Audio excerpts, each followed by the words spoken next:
18 ఇంచెస్‌లో 3 లైన్స్‌లో crystal chain with nuts తోటి మిడిల్‌లో సీజెడ్ బీడ్‌తో బ్యూటిఫుల్ చైన్ అండి.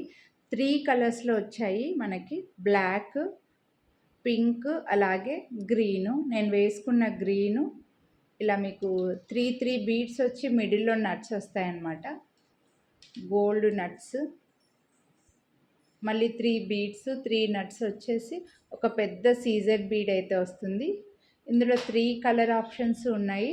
చైన్ ఇలా ఒక 4 రింగ్స్ అడ్జస్ట్ చేసుకునేలాగా బ్యాక్ సైడ్ అయితే హుక్ ఇచ్చారనమాట. సో నేను వేసుకుంటే ఇంత లెంత్‌లో వచ్చిందండి. 18 ఇంచెస్ లెంత్. గ్రీన్ వేసుకున్నాను. ఈ 3 కలర్స్ అయితే మన దగ్గర అవైలబుల్ ఉన్నాయి. Pink, black, green. వీటి ప్రైస్ అయితే 499 రూపీస్. మీరు వీడియోని లైక్ చేస్తే 100 రూపీస్ డిస్కౌంట్ అయితే ఇస్తున్నాను దసరా స్పెషల్‌గా. సో నచ్చితే కొనాలి అని అనుకుంటే లైక్ చేసి స్క్రీన్‌షాట్ వాట్సాప్ చేసేయండి. మిస్ చేసుకోవద్దు. Thank you.